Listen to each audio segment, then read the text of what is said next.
Today is the 46th birthday of political news satirist Sir Stephen Colbera, and students everywhere are protesting. At Chung Cheng High School in Singapore, a group of students locked themselves inside the school. Students from UC Berkeley, Stanford, and other local colleges demonstrated in front of San Francisco City Hall. And some of nearly 100,000 students protesting in Tiananmen Square began a hunger strike.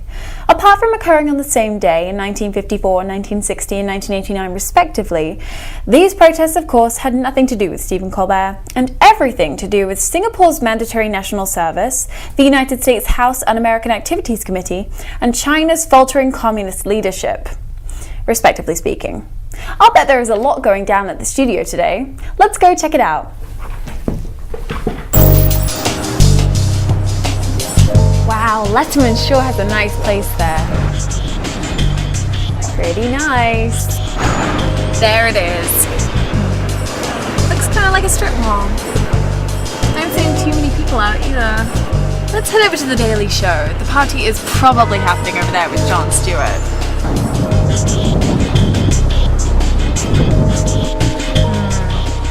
This one looks just like a strip mall too. Don't see much going on here either. Well, that must just be too early.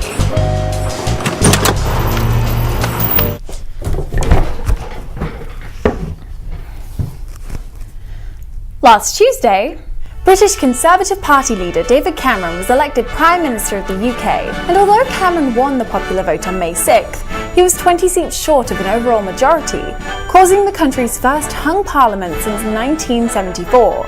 That is, until Cameron formed a coalition with Liberal Democrat leader Nick Clegg, who accepted the role of Deputy Prime Minister, thus bringing on his seats. Though some people may criticise Cameron for being a trickster, a shim-shammer, or even a mountebank elitist bunko, K-Strass is anything but that.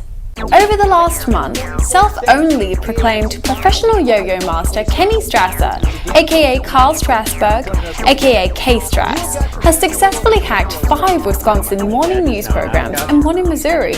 I am just a 35-year-old kid at heart, twice divorced. Each time sharing personal details of his strained family life, being generally terrible at yo-yo tricks, and succeeding at making everyone in the room feel awkward and unimportant. See, you have the up and down. Okay. Okay, pretty basic. And then... Oh, you're right. Apparently, after receiving email about K-Strass and Zimzam's yo-yos from someone calling himself Joe Gurkey, neither K-Strass nor Joe Gurkey, nor Zimzam, the company sponsoring K-Strass, are exactly who and what they said they are. And no one considered looking into it until after the fact. Citizens from all around the internet are on the case. This funny man will be found. Wise guys.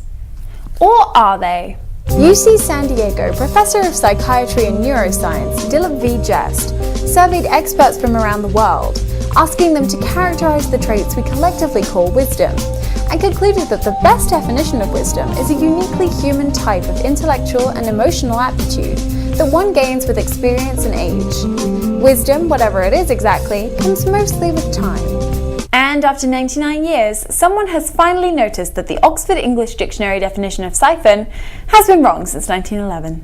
Siphon, noun, a tube used to convey liquid upwards from a container and then down to a lower level, the flow being maintained by atmospheric pressure. Not so, says physicist Stephen Hughes of the Queensland University of Technology in Brisbane, Australia. A siphon works due to gravity and not atmospheric pressure.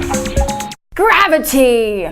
In an effort to stick it to gravity, British-born astronaut Pierre Sellers is taking a piece of Sir Isaac Newton's apple tree into orbit during Space Shuttle Atlantis' final mission. That's right, a 4-inch sliver taken from the tree that inspired Newton's theory of gravity is going to escape the force for which it is known. In forgetting to remember, I think I'm going to give up some of the yo-yo stuff. In remembering to forget, I just lost the game! And finally for today, in forgetting to forget.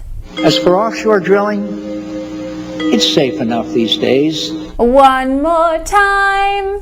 It's safe enough these days. Thank you very much, and good night.